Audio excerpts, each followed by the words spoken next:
could have torn us apart, threatened what we've been. And I've asked myself, what could be more than this? And if you left me tomorrow, it is all I know I miss. Hello. Hello, Tamar. Hello. Hello, guys. Well, first of all, for everyone that's been living under a rock, could you please say who you are and what you do in the band? Sure. I'm Adam, and I play bass guitar and percussion for the band. And I'm Nathan, and I guess, did you want to say who we're in the Boxer Rebellion? With the Boxer Rebellion. Yeah. Not just us two, two other dudes. You're just talking to the bass player and the singer. Yeah, because we're missing the drummer and another guitarist, right? Yes, correct. How come? Why are we missing them? Where are they? Huh? Where are they? Why are we missing them? Todd's in the studio mixing a live album, and it sounds really quite a cool thing to say, actually. Yeah, he's in the studio. Watch this space. We've got a new live album coming up. Todd's in the middle of mixing it. Nice. And Adams is probably, Piers is probably doing nothing. I mean, he might be drinking a milkshake. Right. So, I mean, he went certainly nothing as important as mixing a live record or doing an interview like us. So where are you guys right now? Because I can see some beautiful artwork in the background. Oh, well, it's my flat, really. Oh. In London. We're in East London. Yeah. Nice. So no touring at the moment then? We just came back off of a UK and Ireland tour. But you have a pretty impressive touring list. I mean, there's loads of countries on there. I was checking it out on the website. I mean, You've been all over the place. You're going all over the place as well. Yeah, and we enjoy seeing new places. I bet. As well as going back. We've never actually properly done Scandinavia. We've never been to Norway, and on this run we're actually going to Norway for the first time, which will be really cool, and a couple of other places in Sweden that we've never been to. Oh. So it should be fun. But yeah, Holland I'd say is the best for us. Germany's really good as well, and the USA, but we love being in Holland. It's so easy to get everywhere. Every town's just a short journey from each other. It's brilliant. Everything's like a 10-minute ride, pretty much. Yeah, it's great. and I saw you were doing Past Pop as well. It's like a festival. Yes. Do you have a lot of festivals coming up already? We have some. Yeah, we have some. I don't know what we can announce. I don't know if we can announce some of them. Yeah. I do know that Past Pop is the only one that I think we've done. Past Pop we've announced, and I think we'll say that, we're excited at possibly maybe playing Pink Pop and possibly maybe at the end of the summer. That would be that will blow your mind. I don't know. But we don't know. It's not confirmed.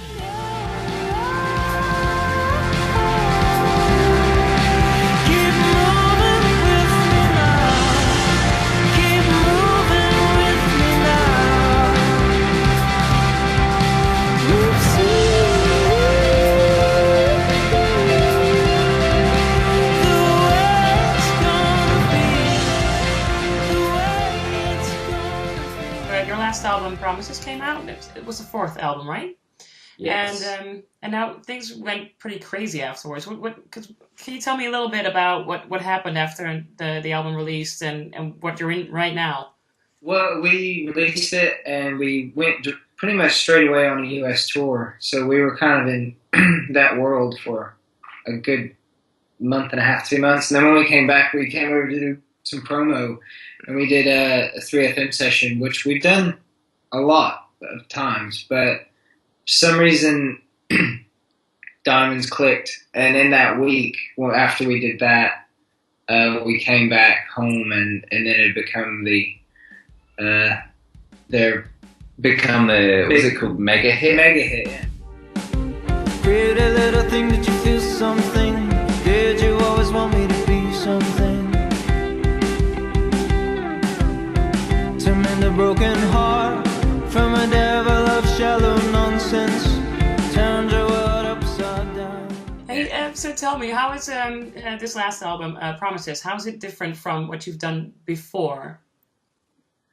It's more upbeat. I think it's a little bit poppier, I would say. It's kind of, I guess, more to the point on in the melody and in the instrumentation. We didn't we didn't do big jam outs and musical flourishes and stuff like that. We do maybe on some of the songs live, but it's we wanted it to be a bit more polished. Whereas like the previous record, The Cold Still, was kind of the opposite, where we recorded it as we were, we recorded it as a band, and we took those takes as a band. We allowed ourselves to be a bit more indulgent. With this one, we were a little bit more kind of clinical with wanting to be direct. Would that be like a commercial decision then?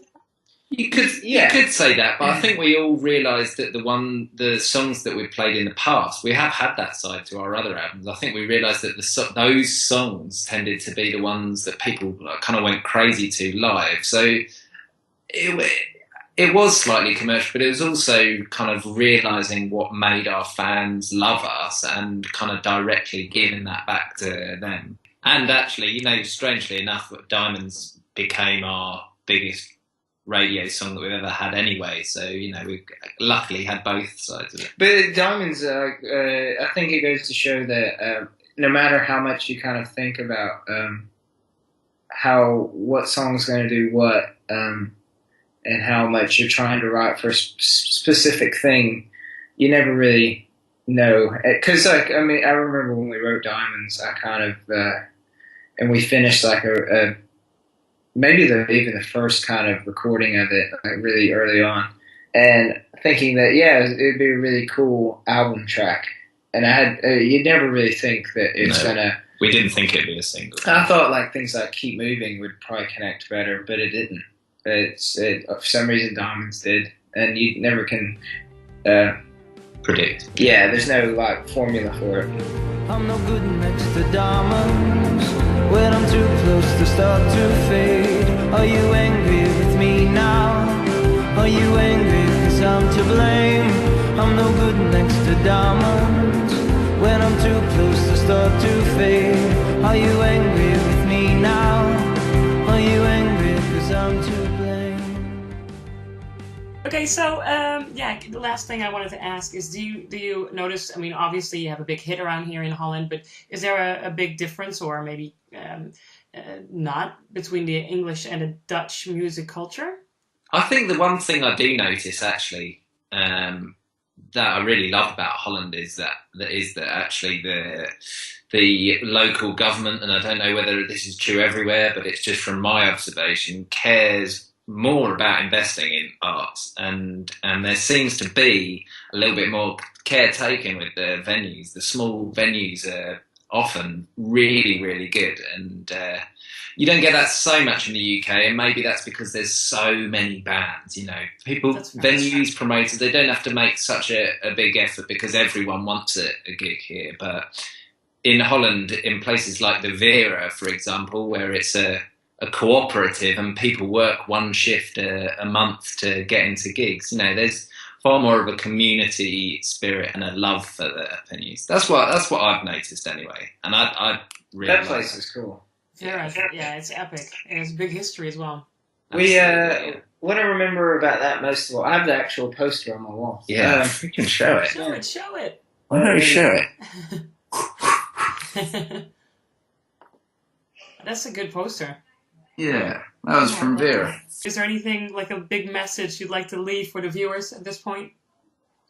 I don't think we've done it yet. Well, maybe we have, but I would really like to thank the Dutch fans for making this album particularly special, because I think we'd all say that being in Holland and having Diamonds be a big hit in Holland has probably been our favourite part of this album. And I don't know if we've said it yet, but in case we haven't, thank you very much. You can never say that enough.